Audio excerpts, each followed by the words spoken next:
बन्या प्रभावित होइछि मालकानगिरी जिला एबे भी पोटेरू कांकुरकोंडा और कन्याश्रम पोलो उपरे 5 फुट उपरे पानी प्रवाहित होइछि फल मालकानगिरी कालीमेला और पड़िया मध्य जोगाजोग संपूर्ण प्रभावित होइछि 326 नंबर जातीय राजपथ में अनेक स्थान में शह शह जानवाहन अटकी रही बन्या शह शह एकर चाष जमी धान फसल नष्ट होइछि घर घर बुली एहार सर्भे करा जाउछि बोली कहिसेंति राजस्व निरीक्षक लगाण वर्षा जोगु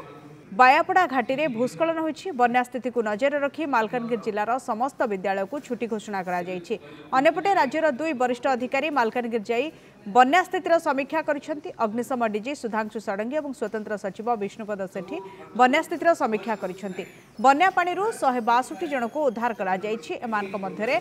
54 जन गर्भवती अछंती बन्या विपन्न को रंधा खाद्य सह पानीय जल जोगाई दिया जाउछि घर भांगिबा फसल हानि और गृहपालित पशु मृत्यु संपर्क में आकलन करा जाई रिपोर्ट दिया जिबा परे क्षतिपूरण प्रदान करा जियो बोली कहिसेंति स्वतंत्र सचिव वर्तमान सुधा 7 ରୁ 8 घर भांगी आंशिक भांगी खबर पाइचु एवं गोरु गाई 5टी गोरु गाई मरी खबर पाइचु वर्तमान सुधा जेहेतु पटेरू नदी पानी अच्छी पटेरू ब्रिज पर पानी चलती आम मांदापाली एरिया को तदारख करने जाई पारुना पानी कमिले वर्तमान मांदापाली पंचायत क्षयक्षतिर आकलन कर चाष जमी उपरे किछि जगह बाली माड़ी खबर पाइचु जदि रास्ता खोले पटेरू रास्ता खोलिले से गुड़ाक ठीक तदारख कर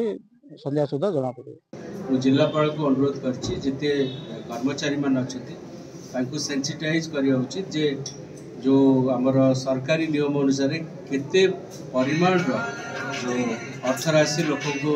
दवा कथा रिलीफ आकार से समस्त कर्मचारी को से अवगत करेंगे और जो टीम मान गाँ गहली जाकि बन्या पर अनुधान करेंगे ठीक भाव में अनुधान करेंगे एवं किभली भाव में डायरेक्ट बेनिफिट ट्रांसफर माध्यम लोक मान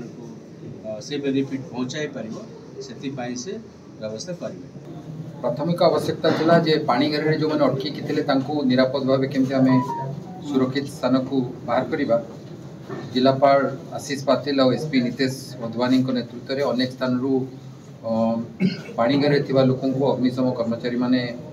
इनफ्लेटेबल रबर बोट इत्यादि व्यवहार कर सुरक्षित स्थान को नहीं विशेषकर आपण मैंने गणमाध्यम देखी आमर ये जो अच्छा अग्निशम अधिकारी कमल कुमार राउत नेतृत्व में बहुत भल कम से कर